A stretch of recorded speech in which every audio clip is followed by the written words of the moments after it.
জাতিতত্ত্বের বিষয়টা খুবই গভীরের। একেন আম সান্তালতে রড় কেতে বামমেন দাঁড়িয়ে আইনি সান্তাল কেনা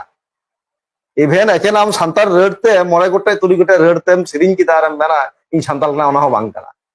ᱟᱢ ᱯᱟᱹᱧᱪᱤ ᱯᱟᱲᱦᱟᱴ ᱨᱮ ᱵᱟᱸᱫᱮ ᱠᱟᱛᱮᱢ ᱠᱷᱮᱸᱪᱮᱨ ᱪᱩᱨᱩᱜ ᱠᱟᱱᱟ ᱟᱨᱮᱢ ᱢᱮᱱᱟ ᱤᱧ ᱥᱟᱱᱛᱟᱞ ᱠᱟᱱᱟ ᱚᱱᱟ ᱠᱤᱱᱛᱩ ᱥᱟᱱᱛᱟᱞ ᱨᱮᱭᱟᱜ ᱠᱟᱛᱷᱟ ᱫᱚ ᱵᱟᱝ ᱢᱩᱪᱟᱹᱫ ᱠᱟᱱᱟ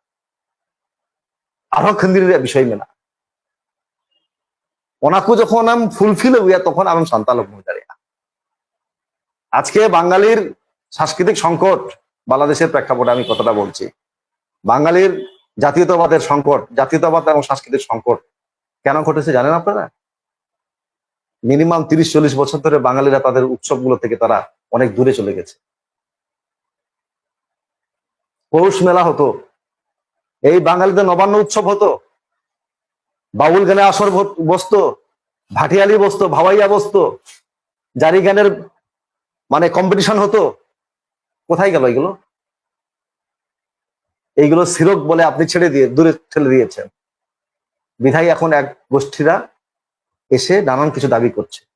জাতীয় সঙ্গীত পরিবর্তন হ্যাঁ আমাদের প্রাণের একটা সঙ্গীত হ্যাঁ এখন এটা পরিবর্তন একটা কথা চলে আসছে তো আপনি তো মানে পৌষ পার্বণ মানেন নাই আপনি পৌষ পর্ব মানেননি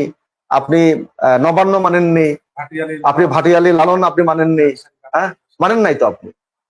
বাঙালির জন্য আরো বড় ধরনের বিপর্যয় খুব কাছাকাছি চলে আসছে এটা সাঁওতালদের জন্য হবে যদি আমরা সাঁওতালা না যদি সজাগ হই